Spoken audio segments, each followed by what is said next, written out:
All right, guys, welcome to the Rebuild Podcast. This is a podcast where we help men connect deeper with themselves and their emotions in order to rebuild lives that they love.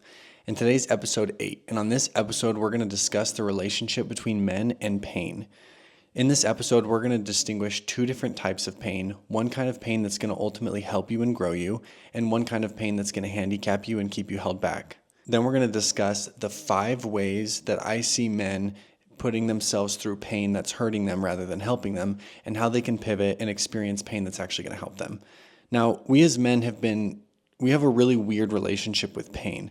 What was meant to be just a really intuitive and not hard to understand signal from the body has now become so complex and misunderstood because we've created a culture where men's ability to experience and go through pain is seen as some sort of moral value. Like the more pain you can experience as a man, the more manly that you are. And so instead of receiving this clear signal from the body, it's this confusing, kind of screwed up thing where as men, we don't really know whether we should be listening to pain or whether we should be going through pain all the time. Now, there's that famous quote, "What doesn't kill you makes you stronger." And that's kind of this masculine idea that pain is always good. And if you always lean into pain, it's always going to be for the positive. Now, if you're a man who's lived like that, you're probably getting to the point where you're realizing that that's not always true. And if that were always true, you, who are going through probably a significant amount of pain, would be the strongest version of you you've ever been. But many of you listening to this podcast are the weakest version of you that you've ever been. And so today in this episode, we're going to basically recorrect your relationship with pain and give you some ideas of how to be more wise and more intentional and more connected to yourself moving forward. And let's start by discussing 2 different kinds of pain. So I used to do landscaping full time. 40, 50-hour weeks, working outside, working with my hands, shoveling, doing lawns, sprinklers, planting, gravel, all that sort of thing. And in the start of every season, my hands would be soft. And by the end of the season, my hands would be really tough. And how they would go from being soft to being tough is through different kinds of pain. And so I would work one day or half a day at the beginning of the season without gloves. And what that would do is it would give me little blisters on my hands in certain spots.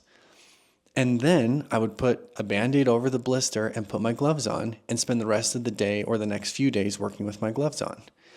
The injury that I was incurring, the pain of the blister, was a growing pain. It was pain that by the end of the year, it would serve me. It would actually make me stronger. And if I could intentionally manage my blisters and know when to put my gloves on and when to take them off, by the end of the season, I had these really tough, strong hands, and I wasn't getting cut, I wasn't getting blisters, and I was able to do my work oftentimes without gloves. And that's the first kind of pain that I want to identify. That's growing pain. It's pain that's going to make you a stronger version of yourself. Now, if I would have, in order to try and prove myself to my boss or to my coworkers, done no gloves at the beginning of the season, I would have gotten massive blisters on my hands. And the next day, if I would have gone to work without gloves and without Band-Aids and just experienced even more pain, like I'm trying to prove that I'm a man, I would have gotten a lot less work done. And it's very likely that my hands would have become infected. The infection would have caused more pain. More pain would have caused less work. It would have been a downward spiral of both output, satisfaction, and productivity. This is what I want to call injury pain. This is the kind of pain that tells you have gone too far. It is the kind of pain that does not result in growth. It is the kind of pain that holds you back. Let's give a different example. Imagine that you wanted to start to walk around barefoot a lot more. At the beginning, if you were to walk through gravel or on a trail, you'd get all these little lacerations and cuts. But over time, that would turn into calluses and your feet would become strong. But if you were to walk through battery acid or fire, that would damage your feet in maybe an irreparable way. So those 2 kinds of pain would be very, very different for you. One pain is discomfort that leads to growth. The other pain is discomfort that leads to injury and sometimes permanent injury. And as a man, if your ego, your identity, or your sense of self is wrapped up in how much pain you can or cannot experience, you're going to push through pain that is trying to signal to you that you've reached your limit. This is one of the main reasons I help men connect to their bodies. Your body is this infinite source of wisdom that's going to help you learn how to navigate life. If you are blind to it or you constantly ignore it, you cannot complain if life becomes a world of pain, a place where you don't like to be. Now, the whole point of this podcast and of my work with men is helping them get into lives that they do want to be. And in order to do that, we have to start to better differentiate between the pain that is meant to help you and the pain that is going to injure you. Or in other words, knowing when to connect to the body, listen to the pain, and stop, and when to connect to the body, notice the pain, and go forward. So let's talk about 5 different ways or areas of life where I see both growing pain and injury pain and the difference between the two. Conflict in relationships is a form of growing pain. When you don't see eye to eye with a partner, a friend, a boss, that is going to lead to conflict. Now, that conflict has the potential to strengthen the relationship. In fact, oftentimes conflict can be the greatest source of intimacy for a relationship. I have found through my years working with men have an uncanny tendency to be able to bond through conflict, testing each other's steel, leading to greater and deeper respect and closeness. Now, conflict in relationships stops being a growing pain and starts being an injury pain the second we see abuse. Abuse does not lead to greater strength. Abuse leads to injury, emotional and sometimes physical. I have a boundary in all my relationships when it comes to conflict. The second somebody starts to shame me, I leave. Now, the manly sort of pressure, the social pressure to be a man and feel pain might say, come on, just sit there and be shamed. But in all of my interactions with my clients and in my own personal experience, shame does not result in anything positive. Shame inflicts emotional injury. And shaming can sound like you're such a baby, you're so sensitive, you're out of control, you're an idiot or a dumbass. Any sort of name calling and shaming leads to emotional injury and it injures the relationship. At that point, that sort of emotional pain, we have crossed the line. We are no longer experiencing pain that's going to grow the relationship. This is pain that is going to destroy the relationship. And I would also include the idea of neglect. The pain through neglect will not grow a person or a relationship. It will damage them. And so as you navigate conflict in your relationship, I want you to be on the lookout to make sure that the conflict is protected from things that are injuring, like shame or neglect. The second area of life where I see this happen a lot is work. When work is challenging for you and it's difficult to show up and it's difficult to get going, that's all right. That sort of challenge, that sort of heavy load is going to grow you as a man. If you can learn to go through it and submit to it, you're going to become stronger and stronger over time. However, the second that work becomes oppressive, oppression does not grow people, it hurts them. Oppression at work might look like a boss who is overbearing and critical of you, again with shaming. Oppression at work might look like hours that your body cannot handle or a workload that your body cannot handle. This is going to feel like that deep discouragement in your soul that will lead to hopelessness, that will lead to depression, that will lead to numbing out. It's going to lead to more conflict in your relationships. I have met countless men who have stayed in oppressive jobs and oppressive workplaces under the guise that that form of pain is somehow benefiting them. And they will stay in those jobs for 10, 20, 30, 40 years, and it will be shocking how much they do not grow as a person because the pain they're experiencing isn't the pain that leads to growth. It's the pain that leads to injury. They find themselves burning out more. Their relationships are falling apart. Their physical health is falling apart. If this were the positive type of pain, they would be their strongest versions yet, but they're not. They're getting to their 30s and 40s and 50s, the weakest version of them they've ever been, more addicted and dependent and disconnected than they've ever been. That is because they are experiencing injury pain, not growing pain. The third area of life where I see this happen a lot is with men and their relationship with discipline. We have dressed up a form of ignorance and called it discipline. Discipline that is blind will injure you. If you have some sort of goal or pursuit that you're undergoing, and you will continue and continue and continue, regardless of any signs from your body or those around you, you are just dressing up discipline and it's blindness, it's ignorance. It's an avoidance of reality, and it will hurt you.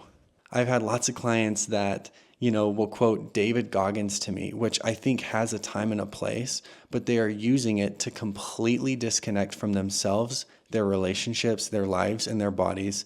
And they're using it as a different form of escapism that feels more manly, and they're getting hurt. But there is a form of discipline that will grow you, and I'm going to call that informed discipline. Discipline that is informed by both the body, the people around you, your relationships, and what's going on. Think about this. An NBA player might incur an injury, let's say they have a small tear in their Achilles tendon. If they continue to play basketball as normal, to be disciplined, they're going to not just be out for a season, they're going to be out for good. It's a stupid, unnecessary facing of pain that proves nothing. It's ignorance dressed up as masculinity. But if they can practice informed discipline, they're going to get help from doctors and personal trainers and connect to their own body to know what can they do moving forward, what can it tolerate, and what does a path look like to get back to healthy.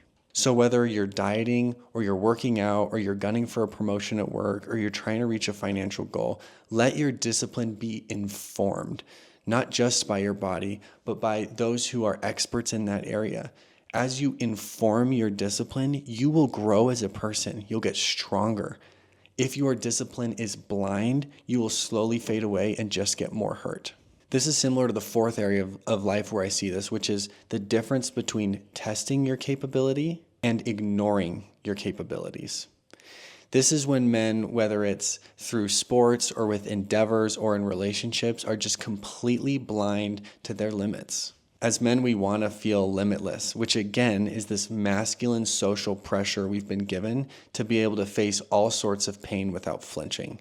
If someone spends 5 to 10 years ignoring their capabilities, they're simply going to burn out.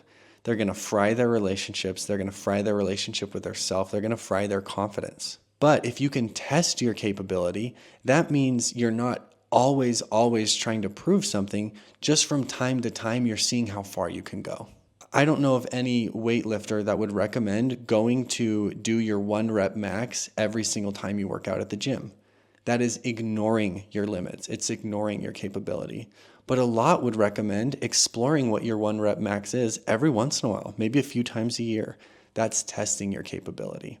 So again, whether it's financial, relational, or physical, or any other kind of pursuit that you're undertaking, as you go to figure out what your capability is, find out and then back off, and then find out again later. But if you're constantly trying to prove something and you're constantly gunning to prove that you have this high capability, you're just ignoring self and it will hurt you. The fifth area where I see this with men is this idea of isolation. Now on Instagram, we've got all sorts of content creators promoting this kind of monk mode that men should go into, where they lock in and they cut off everybody from their life. They practice different forms of extreme discipline. Now, the ability to do things alone is a strength. When those around you misunderstand you or don't support you, but you feel passionate about doing something, it's important to be able to do it alone. I call this instructive isolation. It's isolation that teaches you more about yourself and equips you to better connect with others when you come back.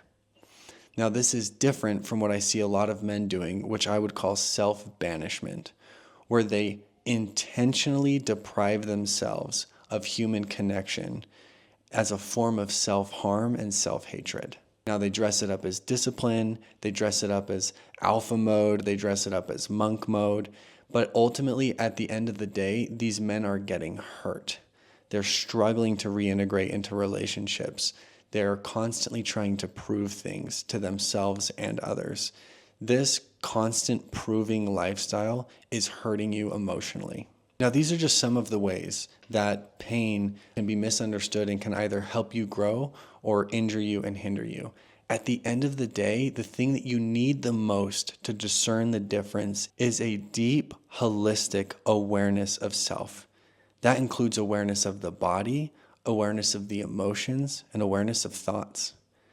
To develop that sort of awareness, you probably don't just need a lot of time and attention with yourself, but probably some help.